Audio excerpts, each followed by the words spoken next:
안녕하세요. 축구 전문 기자 한준입니다.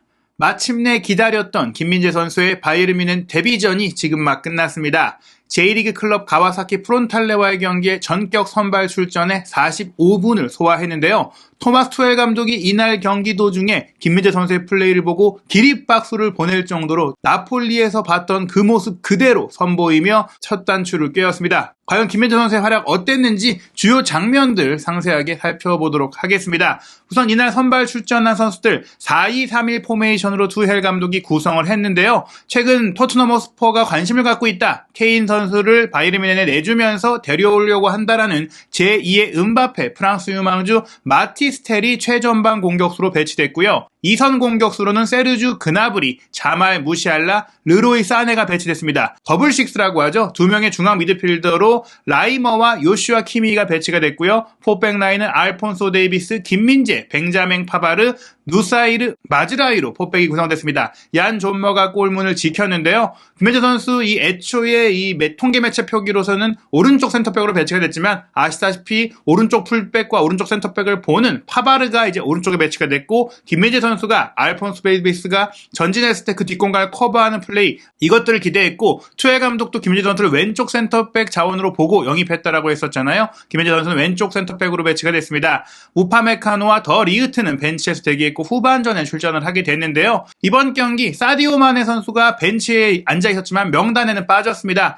플로리안 플래텐버그 스카이스포츠 독일판 기자가 마네 선수가 이번 경기 명단에서 빠진 것은 이적 협상 때문이다라고 알렸고 실제로 바이에른 뮌헨 구단도 이 경기를 앞두고 마네 선수가 현재 다른 팀으로의 이적 가능성이 있기 때문에 빠지게 됐다라고 했습니다. 이미 파브리치오 로마노 기자는 히얼 위고까지 띄우면서 마네 선수가 현재 일본 투어 중인 사우디 클럽 알 나스르와의 이적에 합의했다라고 보도를 했는데요. 이 이적 합의는 결국 케인 선수 영입을 위한 바이에른 뮌헨의 자금 확보에도 큰 도움이 되고 있습니다. 3,700만 유로 정도의 이적료 수익을 얻을 수 있다라고 알려지면서 이 자금을 그대로 케인 영입에 쓸 수 있다. 게다가 이제 드레센 CEO가 7월 31일 월요일에 영국 시간으로 이제 월요일이 되면 또 런던으로 날아가서 레비 회장과 최종 협상을 가질 거라는 얘기들이 나오고 있거든요.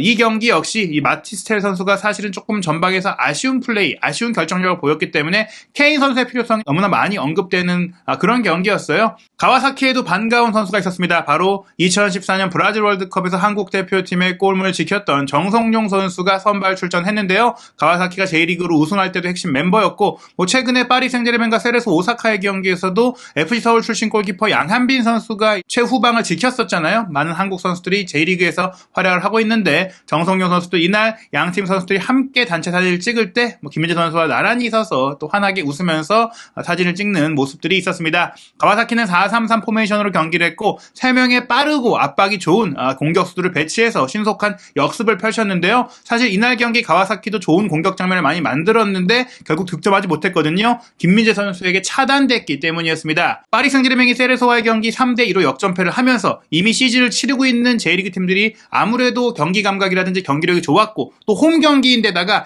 날씨 문제, 시차 문제 때문에라도 파리나 바이에른 같은 좀 유럽의 빅클럽들이 고전을 하고 있는데 이런 상황 속에서도 바이에른 뮌헨이 결국 가와사키를 이겼다라는 부분들은 역시 수비의 안정화가 이루어졌기 때문이다라고 볼 수가 있겠습니다. 우선 경기 시작 1분 만에는 김민재 선수가 이제 수비적으로 조금 이제 아쉬운 모습이 있기는 했었어요. 김민재 선수의 1차 빌드업이 상대 압박에 차단되면서 가와사키가 이제 바이에른 진영에서 바로 역습 공격을 시작했거든요. 그런 가운데 오른쪽 측면으로 침투했던 상대 공격에 대해서는 김민재 선수가 자리를 비웠기 때문에 파바르가 내려와서 커버를 해줬습니다. 하지만 파바르의 커버 속에서도 다시 왼쪽 후방으로 공이 연결됐고 여기서 들어온 스루 패스를 와키자카가 이어받으면서 문전 우측 지역으로 들어갔는데 이때는 이제 김민재 선수가 와서 커버를 해줬어야 돼요. 실제로 커버를 하기 위해 붙었는데 결국엔 슈팅까지 허용을 했거든요. 붙어주면서 조금은 괴롭혔기 때문에 슈팅이 뜰 수 있긴 했지만 사실 유럽 팀 간의 경기에서 이런 실수가 나왔다면 실점할 수밖에 없었던 상황이긴 합니다. 하지만 경기 시작 직후였고 또 김민재 선수가 군사훈련을 마치고 두 차례나 또 장거리 비행을 해야 했던 상황들, 몸 상태를 끌어올리는 상황들을 생각한다면 좀 감안해줄 수 있는 실수였다라고 할 수 있겠고요. 실제로 이 장면 이후에는 김민재 선수가 실수 없이 정말 집중력 있게 수비를 펼쳤는데요. 곧바로 1분 만인 전반 2분에는 가와사키의 빠른 스피드를 자랑하는 세가와 선수, 오른쪽 윙어인데 이 선수가 김민재 선수를 앞에 두고 알폰소 데이비스가 워낙 높이 전진해서 뒷공간을 비워두다 보니까 치고 달리기 드리블 돌파를 시도했는데 툭 치고 빠져들어갈 때 김민재 선수의 속도를 잘 몰랐는지 조금은 좀 단순하게 돌파 시도를 하다 보니까 김민재 선수가 몸으로도 속도로도 완전하게 이겨내면서 이 공을 먼저 따내고 존먹 골키퍼에게 밀어주는 쉽게 차단하는 장면이 나왔습니다. 이어서 7분에는 김민재 선수의 첫 번째 슈팅이 나오기도 했는데요. 요슈아 키미의 날카로운 오른발 크로스, 코너킥 상황에서 김민재 선수가 뒤에 있다가 니어포스트로 달려들어 오면서 헤더 슈팅을 시도했는데 아쉽게 크로스바를 넘겼습니다. 사실 이 장면 이후에도 코너킥 상황, 세트피스 상황에서 투헬 감독의 지시 때문인지 나폴리 시절보다 훨씬 적극적으로 헤더 슈팅을 시도하려는 모습들이 있었고, 그러다 보니까 가와사키 선수들이 김민재 선수를 밀착 방어하고 잡아당기고 끌어당기는 그런 장면들이 많았어요. 그러다 보니 김민재 선수 쪽에 상대의 견제가 몰리고 다른 선수들에게 기회가 열리는 등 이제 세트피스 상황에서도 김민재 선수가 조금 더 공격적인 역할을 바이에른 뮌헨에서는 맡게 되겠구나라는 것을 볼 수 있는 장면이었습니다. 10분께에 바이에른 뮌헨이 선제골을 넣을 수 있는 기회가 있었는데요. 라이머 선수가 높은 곳까지 올라가서 전방 압박을 하면서 가와사키의 후방 빌드업을 차단하자마자 문전 중앙 지역으로 침투한 마티스텔에게 패스를 했는데 텔의 슈팅이 아쉽게도 골포스트를 때리고 나오고 말았습니다. 텔의 침투와 슈팅 타이밍도 모두 좋았지만 결정력이 조금은 아쉬웠다. 불운했다라고도 볼 수 있는 장면이었는데요. 그리고 나서 1분 뒤에는 라이머에 이어서 김민재 선수가 또 한번 왼쪽 지역에서 높이 올라가서 공격에 가담하고 또 압박을 시도했습니다. 이 장면은 알폰소 데이비스가 말씀드린 대로 계속해서 윙어 위치에 있고 윙어처럼 안쪽으로 좁혀 들어가 있으니까 왼쪽 공간이 조금 비어 있었어요. 그래서 김민재 선수가 혹시나 차단될 수 있는 상황까지 고려해서 올라와 있다가 공이 이제 본인 쪽으로 흐르자 빠르게 달려들어와서 낚아채면서 두 명의 가와사키 선수를 속도로 따돌리고 치고 들어가면서 윙 플레이까지 한 것입니다. 이런 장면들이 나폴리에서도 자주 종종 나왔던 그런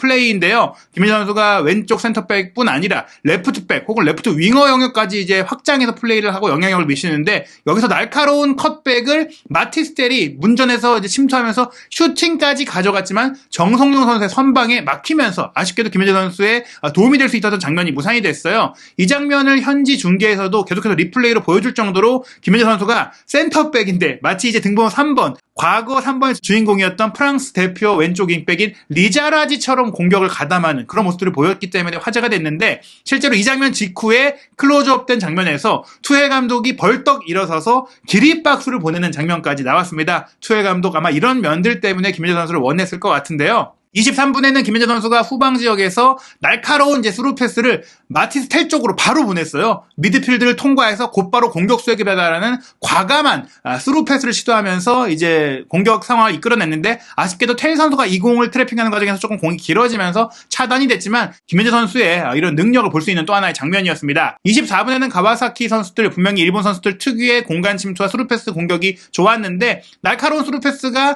김민재 선수와 파바르 사이로 들어왔는데 이 장면 김민재 선수가 빠르게 이동하면서 먼저 공을 차단해내면서 수비에 성공을 했습니다. 지난 맨체스터 시티와의 경기 같은 경우에는 이렇게 센터백과 센터백 사이, 센터백과 풀백 사이로 공이 침투될 때마다 우파메카노의 실수라든지 다른 수비수들의 실수, 풀백의 실수가 나왔고, 특히 알폰소 데이비스의 사이 공간이 많이 무너지는 장면들이 있었는데, 이 경기는 김민재 선수가 경기 시작 1분 만에 나왔던 실책 외에는 완벽하게 이런 공간으로 들어오는 패스와 침투를 차단해내는 모습이었고요. 30분 같은 경우 이 장면에서도 사실은 김민재 선수가 특유의 전진 수비를 펼치다가 실책이 한번 나왔어요. 사실은 상대 공격수가 공을 받기 직전에 잘라내면서 본인이 오버래핑을 하려고 미친 속도로 달려왔는데 하필이면 공이 그 가랑이 사이로 빠지고 말았어요. 그리고 나서 이제 세가와 선수가 이 공을 쥐고 김민재 선수가 비워놨던 그 배후 공간으로 단독 돌파를 치고 들어가는데, 라이머와 이제 알폰소 데이비스가 따라 들어왔음에도 불구하고 세가와 선수가 조금 한 발 빨랐거든요. 그런데 김민재 선수가 어느새 뒤에서 부스터를 단 것처럼 우다다다다 뛰어와서 몸싸움 하면서 공을 차단해내면서 본인의 실수를 본인이 처리하는 그런 장면을 연출을 했습니다.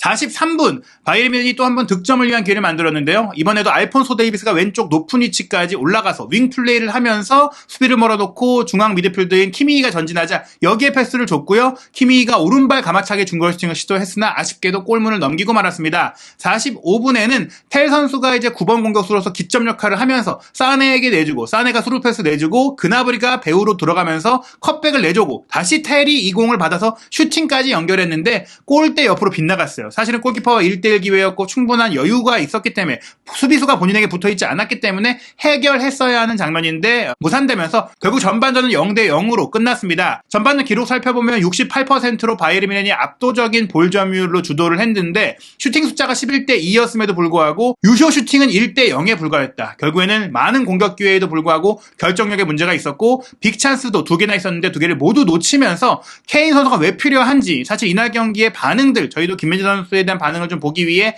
많이 좀 찾아봤는데 케인이 필요해 이런 얘기들이 많다 보니까 김민재 선수가 좋은 나라를 펼쳤음에도 불구하고 경기되지 못한 것은 아쉬운 대목이었습니다. 하프타임에는 예상했던 대로 지금 많은 선수들이 일본에 와서 무더위 속에서 체력도 끌어올리고 있고 또 많은 선수들을 점검해야 되다 보니까 양팀 모두 거의 전원에 가까운 선수를 교체했어요. 바이에른 뮌헨은 후반 시작과 함께 9명을 교체를 했는데 마티스 텔 선수에게만 조금 시간을 줬어요. 후반 15분 정도를 더 소화할 수 있게 해주고 수비 라인은 김민재 파바르가 교체되고 더리우트 우파메카노가 투입이 됐고 그 외에 부나사르라든지 고레츠카, 스타니시치, 코망, 크라벤베르, 크레치히, 파블로비치 등 유망주 그리고 주전자원 이런 선수들이 골고루 투입이 됐고요. 가와사키 같은 경우에 후반 시작과 함께 5명을 교체했고 또 후반 18분, 19분에 한 4명 정도를 또 교체했고 30분에 2명, 막판에 1명 등 거의 모든 선수들을 골고루 활용을 했는데요. 결국 후반전에 그래도 바이에른 뮌헨이 결승골을 넣었습니다. 57분에 오른쪽 풀백으로 출전한 스타니시치 선수가 좋은 플레이를 펼쳤는데요. 가와사키의 전진 패스를 차단해내면서 상대 지역까지 올라가서 커트해내면서 단독 돌파로 치고 들어가서 흐라벤베르와 2대1 패스를 시도했고 그러면서 문전 최전방 공격수 위치까지 올라가서 슈팅을 했고요. 이거를 성공시켰습니다. 오히려 최전방 실제 공격수인 텔보다도 좋은 플레이를 펼쳤다고 할 수 있는 마무리였는데 이 장면 이후 4분 뒤에 투엘 감독은 텔 선수를 빼주고 또 다른 유망주 공격수 이브라이모비치를 투입을 했습니다. 스타니시치 같은 경우에는 센터백도 볼 수 있지만 기본적으로 오른쪽 풀백, 중앙 미드필드를 볼 수 있는 람의 후계자, 키미의 후계자로 불리는 선수인데요. 김민재 선수가 합류가 되면서 이제 센터백으로는 자리를 잡기 어려울 것 같고 오른쪽 풀백 위치에서 경쟁을 하게 될 것 같습니다. 경기 결국 1대0으로 승리했고 후반전도 비슷한 기록이 나왔어요. 볼 점유율 63%로 바이에른 뮌헨이 주도를 했고 슈팅 숫자 후반전에도 9대6. 사실 가와사키가 후반전에 조금 더 많은 슈팅을 할 수 있었는데 전반전에 비해 유망주들 좀 비주전 선수들이 많이 뛰었기 때문에 가와사키도 기회를 잡았습니다. 하지만 여전히 같았던 부분들은 바이에른 뮌헨이 9개나 슈팅을 했는데 유효 슈팅이 2개밖에 안 된다라는 것, 텔의 유무와 관계없이 텔의 개인적인 활약과 관계없이 현재 바이에른 뮌헨은 슈퍼모텐까지 보상 중이다 보니까 공격진의 결정력에 심각한 문제가 있다.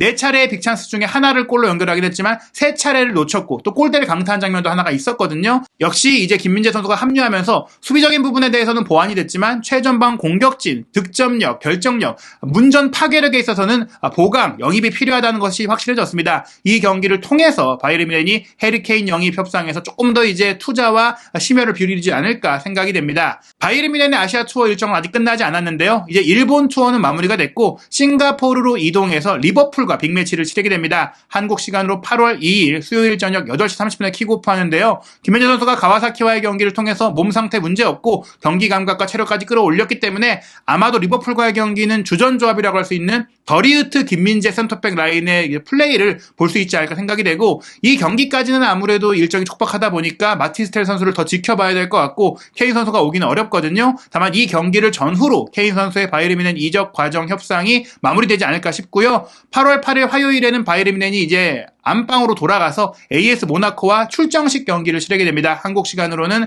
말씀드린 8월 8일 화요일 0시, 그러니까 월요일 밤 12시에 이 경기를 치르게 되는데요.